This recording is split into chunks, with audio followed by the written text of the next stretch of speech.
तुफैल जी, बिल्कुल सही दिशा दी है आपने। डेमोक्रेटिकल सिस्टम में डेमोक्रेसी को मानने वाले जितने भी लोग हैं, जो इस संविधान और न्यायिक व्यवस्था में विश्वास रखते हैं, उनको इस समय सैयद वसीम रिजवी के साथ खड़ा होना चाहिए। बिल्कुल परफेक्ट लाइन आपने दी है। भारत के अलावा तकरीबन 15 या 16 देशों ने अभी अभी, जिसमें फ्रांस ऑस्ट्रेलिया प्रमुखता से है, बुर्के पर बैन लगाया गया। बुर्का आप एक तरीके से आइडेंटिटी को छुपाने का एक तरीका है, जिसको सबने बैन लगा दिया है। भारत में भी इस परंपरा को लेकर डिमांड है।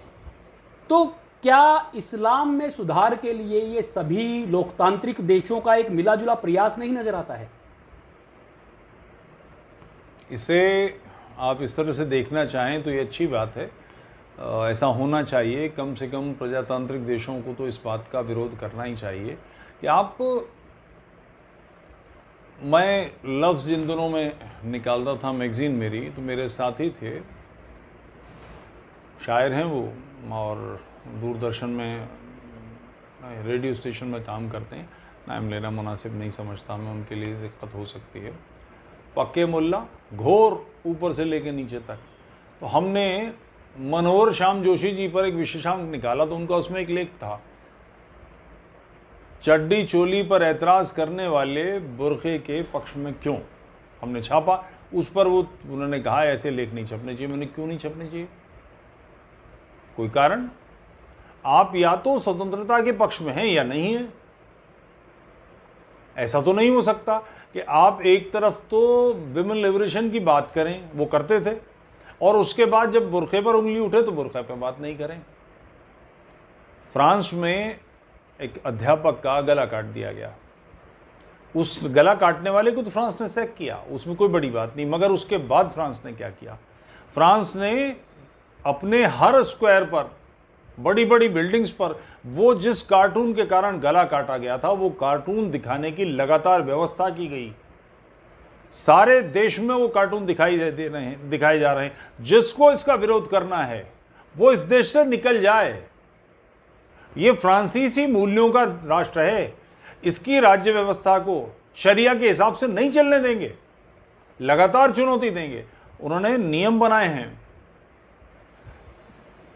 फ्रांस में मदरसों में, मस्जिदों में बाहर से ना तो मुल्ला आ सकेंगे ना पैसे आ सकेंगे। पूरा हिसाब किताब आपको रखना पड़ेगा। आप धमका नहीं सकते किसी को। फ्रांस में मुस्लिम लड़कियों के वर्जिनिटी के सर्टिफिकेट देने की व्यवस्था थी। आप कल्पना कर सकते हैं कि फ्रांस को किस बुरी तरह से अंदर से जकड़ लिया था। इन सब चीजों से बाहर वो लेकर आ रहे हैं।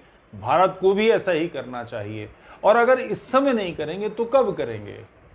प्रजातांत्रिक देश, यूं ही प्रजातंत्र थोड़ा ही आया है। हमने 1947 में, जिसे 1952 में संविधान में हमने आत्मार्पित किया, प्रजातंत्र तय किया, तो एक दिन में थोड़ा ही आ गया। भारत के कितने राज्य, और ये बड़ा काम था। कश्मीर की प्रॉब्लम आज दिखाई देती, कश्मीर कोई प्रॉब्लम नहीं थी 1947 में। प्रॉब्लम थे राजस्थान के रजवाड़े, जिनको भारत में मिलाने का कोई टूल ही नहीं था, कोई तरीका ही नहीं था भारत के पास, क्योंकि सेनाओं में ही बड़े पैमाने पर ट्रूप्स उन्हीं के थे। मगर हमने इसकी व्यवस्था की कि ये नहीं चलेगा। हिज हाइनेस खम्मा घड़ी आपने नहीं देखा, हुक्म सरकार। हमने देखा अपने बचपन में, मैं जमींदार परिवार से हूँ, कि किसी ने कोई उद्दंडता की, उसको मुर्गा बना के उसकी कमर पे ईंटें रख के, उसकी परेड मैंने देखी है। कमरे में सिर्फ एक व्यक्ति बैठा है, बाकी जो आ रहा है सरकार सरकार करके नीचे जमीन में बैठ रहे हैं, कुर्सी है ही नहीं। निकल रहे हैं तो पीठ पीछे करते हुए निकल रहे हैं कि सरकार की तरफ पीठ नहीं हो सकती। जीवन था वो। हमने इस सब को रद्द किया, इस सब से बाहर आए। तो ऐसी कोई भी व्यवस्था जो इस न्याय व्यवस्था को, हमारे प्रजातांत्रिक अधिकारों को चोट पहुंचाती है, तो उसका तो बिल्कुल जुतियाए बिना कोई इलाज ही नहीं है। कसकर उसको ठोका जाना चाहिए। आप हैरत होगी, आप न्याय व्यवस्था की बात कर रहे थे। कल मैंने एक वीडियो देखा है, मुरादाबाद के कोई साहब हैं, वकील हैं, वो कह रहे हैं कि मैं 21 लाख रुपए से दूंगा, इसका गला काट के जो लेकर आएगा। किस दुनिया में हो तुम?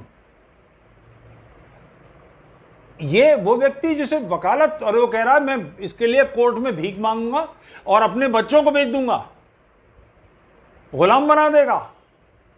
आपकी जानकारी में है कि नहीं पता नहीं, भारत विश्व भर में गुलाम बनाने का जो अंतिम देश जिसने समाप्त किया वो सऊदी अरब है, चूंकि कुरान में और हदीसों में गुलाम बनाने की व्यवस्था है। हम बाहर आए ना उससे, गुलाम व्यवस्था हमने समाप्त कर दी और सऊदी अरब तक पे बाध्यता की, उसको विवश किया और ये बंद कराया। मगर वो अपने बच्चों को बेच के गुलाम बनवा के इसके लिए पैसा इकट्ठा करने की बात कर रहा है। इस आदमी को वकालत पढ़ के भी अकल नहीं आई, दिमाग उसका नहीं खुला। उसका कारण है कि वकालत के साथ साथ एक ऐसी धारा उसके हर ज्ञान विज्ञान के ऊपर हावी है जो उसको 1500 साल पुरानी फरसूदा बेकार चिंतन प्रणाली से जोड़ता है। इस पर प्रहार होना ही चाहिए और इसी पर वसीम रिजवी साहब ने हिट किया है, इसलिए तिल मिलाए हुए हैं। पुरानी कबीलाई संस्कृति को वापस प्रजातांत्रिक, लोकतांत्रिक, आधुनिक व्यवस्थाओं पे थोपने का जो ये प्रयास किया जा रहा है, जैसा कि आपने बताया कि एक वकील साहब, क्या बार काउंसिल को उन पे एक्शन नहीं लेना चाहिए? उनका लाइसेंस सस्पेंड होना चाहिए? क्योंकि वकालत कैसे कर सकता है ऐसा व्यक्ति जिसकी आस्था शरीयत में ज़्यादा हो और संविधान में कम? क्या ऐसे लोगों के लाइसेंस रद्द नहीं हो जाने चाहिए? क्या लोकतांत्रिक व्यवस्थाओं में पैरेलल कोई अलग से संवैधानिक व्यवस्था चलाई जा सकती है, या शरीयत जिसे कह सकते हैं हम, कोई और कानूनी व्यवस्था भी चलेगी? ऐसा किसी लोकतांत्रिक देश में कैसे संभव है? आप बिल्कुल ठीक बात कह रहे हैं। इस वकील का 100% लाइसेंस कैंसिल होना चाहिए, बार काउंसिल को इस पर एक्शन लेना चाहिए। मगर वो तो ये कह रहा है कि मैं बार काउंसिल से ही इसके लिए चंदा मांगूंगा। वो इतने आत्मविश्वास से भरा हुआ है कि वो ये बेहूदगी करेगा। ऐसे लोग अगर सेट नहीं होंगे, जैसे जिस समय दिल्ली में अभी एक किसान आंदोलन हुआ, उन्होंने ट्रैक्टर घुसेड़ दिए और लाल किले पर चढ़ गए, हम सब तिल मिला रहे थे, बहुत कोफ थी, मगर राज्य ने कार्य किया। जितने लोगों ने काम किया उन सबको घरों से खींच खींच के निकाल लिया गया, उन सबको सख्त किया जा रहा है, उन पर मुकदमे किए जा रहे हैं। हमको लगता है कि इसके लिए और ज़्यादा हार्श उस समय भी एक्शन होना चाहिए था। शायद राजनीतिक कोई दबाव होगा, कोई चक्कर होगा। दिल्ली में तो ये भी झगड़ा है ना कि दिल्ली सरकार किसकी और कानून व्यवस्था किसकी, उसमें चौधरी कौन, इसका क्लेश है। बहरहाल काम हुआ। इन सब लोगों को सख्त होना ही चाहिए, रगड़े ही जाने चाहिए। कोई मतलब ही नहीं है कि कानून व्यवस्था मानने वाला आदमी अपने हाथ में कानून, और ऊपर से ये कह रहा है कि अगर यहाँ इस्लामी कानून होता तो इसका गला काट दिया जाता, इसको संसार करते, पत्थर मार मार के मार देते। जंगलीपन की इंतहा। आप क्या सोच रहे हैं? क्या आपके दिमाग में है? कौन सी दुनिया में आप रह रहे हैं? आप पता नहीं इन वकील साहब को ये बात मालूम है कि नहीं कि कुरान में बीवियों को पीटने की आयत है। बीवियों को पति पीट सकता है, इसका आदेश है। मैं ये नहीं कह रहा हूं कि हिंदू कोई बहुत अच्छे हैं अपनी पत्नियों के साथ, मगर वहां इसके अधिकृत आदेश नहीं है। अधिकृत आदेश तो ये है कि जहां स्त्रियों को सम्मान होता है वहां देवता निवास करते हैं, इसलिए बदलाव की संभावना है, रोका जा सकता है। मगर जहां कानूनी अधिकार हो तो वकील साहब सिर्फ आप ही नहीं है बीवी को पीटने वाले, आपकी बेटी भी पिटेगी, उसका पति भी मारेगा उसको, आपकी बहन भी मार खाएगी। अगर आप इसको रद्द नहीं करेंगे तो ये एक तरफा आप ही थोड़ी है शौहर, आपकी बेटी भी तो कभी तो कोई शौहर होगा। इन बेहूदगियों से बाहर आइए, दिमाग बाहर निकालिए, इन गंदगियों से अपने आप को आज़ाद कीजिए। आप अपने पीछे कौन सी दुनिया छोड़ेंगे? आपके बच्चे कौन सी दुनिया में आएंगे?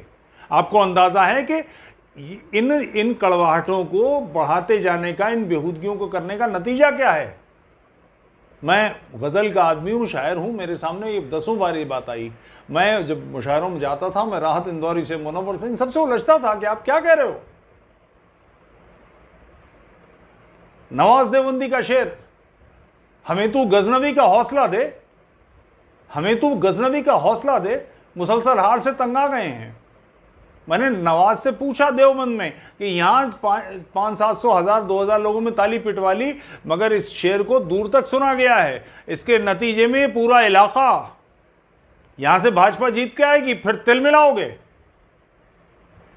ये स्ट्राइक कर करके, और ध्यान रहे 1947 में विभाजन हुआ, भयानक कष्ट था, 40 लाख लोग मारे गए, करोड़ों विस्थापित हुए, बर्बाद हो गए। उसके बावजूद 1952 में जो सरकार बनी थी, जनसंघ को 2 सीट मिली थी, हिंदुओं ने 2 सीट दी थी। आज जो आप भाजपा आ रही है उसका कारण है ये बेहूदगियां कर करके आप ऐसे काम कर करके नतीजे निकाल रहे हैं। और ये आप क्यों कर रहे हैं? आपके कहने से कुछ नहीं होने वाला। और 33 मार को जाके मार दो ना। किसी से क्यों करो? किस लाख दूंगा? जा तलवार ले मार के आओ।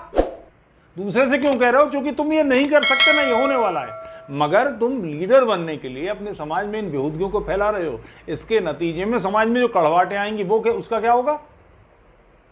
सिरे से बेहूदा बात है। वो एक संवैधानिक पद पर बैठकर, और उसने इस बात से एतराज ये नहीं किया कुरान जला दीजिए, फाड़ दीजिए। उसने कुरान को कि इन आयतों को कि ये गैर मुस्लिमों के खिलाफ मुसलमानों को भड़काती है, उनको कोर्ट में ले गया है। कोर्ट तय करेगा ना, तुम वकील हो जा लड़ो मुकदमा। जंगली पने, शेयर नॉनसेंस। मतलब इतनी कोफ्त होती है कि किस दुनिया में है लोग, क्या कर रहे हैं।